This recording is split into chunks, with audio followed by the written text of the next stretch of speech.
welcome to Verdictum. I am Ananya Singh and you're watching today's legal news, where we talk about the recent important legal developments across the country. Here are the headlines. Finance Minister Nirmala Sitharaman introduces scheme for financial support to poor to afford penalties and bail amounts in union budget. Justices S.K. Kaul and Abhay S. Oka expressed the need for a hybrid system for hearing cases in all courts across the nation. Kerala journalist and accused in the breach of peace case in Hathras, Siddiqui Kappan walks out of jail after 2 years. Corruption eating through country, says Allahabad High Court. Delhi High Court directs appointment of paralegal volunteers in all police stations. Now let's take a detailed look on the headlines. During her budget speech in the Lok Sabha on February 1, 2023, the Finance Minister of India, Nirmala Sitharaman said, financial support will be provided to poor persons who are in prisons and are unable to afford penalty or bail amount.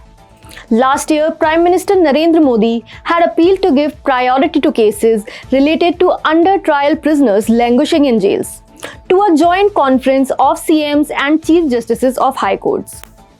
The Supreme Court verbally expressed that all courts across the nation need to have a hybrid system for hearing cases.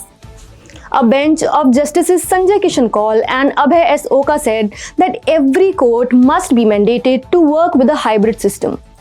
Justice Kaul went on to say that the hybrid system is a great facility. Presently, the litigants have the option to appear before the Supreme Court and some high courts in the nation to appear either physically or virtually. Siddiqui Kappan, accused of prevention of money laundering case and of conspiring to incite communal riots and disrupt social harmony in the wake of the Hathras gang rape case, was booked under the PMLA as well as UAPA Act in the year 2020. In September last year, he was granted bail by the Supreme Court in all other cases except the PMLA case. However, he walked out of the jail after being granted bail by the Allahabad High Court in connection with the prevention of money laundering case after spending over 2 years in jail. The Allahabad High Court, rejecting the anticipatory bail application of one Devendra Kumar Hangal, has observed corruption is a menace which is eating the vitals of the economy of the country.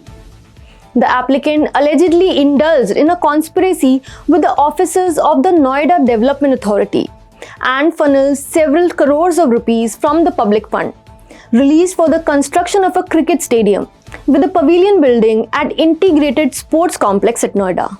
The Delhi High Court has directed the implementation of Delhi State Legal Service Authority's scheme for appointment of paralegal volunteers across all police stations in the national capital. A bench of Justices Siddharth Mridul and Anup Jairam Bhambani directed all stakeholders to contemplate measures to expand the implementation of the DSLSA scheme. The bench took note of the directions issued by the Supreme Court to all states and union territories to implement the scheme across the country, taking DSLSA initiative as a model scheme. The court was hearing a criminal reference to streamline the functioning of the juvenile justice delivery system under the Juvenile Justice Act and listed the matter for further hearing on February 24th. Thank you and keep watching Verdictum and subscribe to our channel and download the Verdictum app on iOS and Android to keep yourself updated with authentic legal news.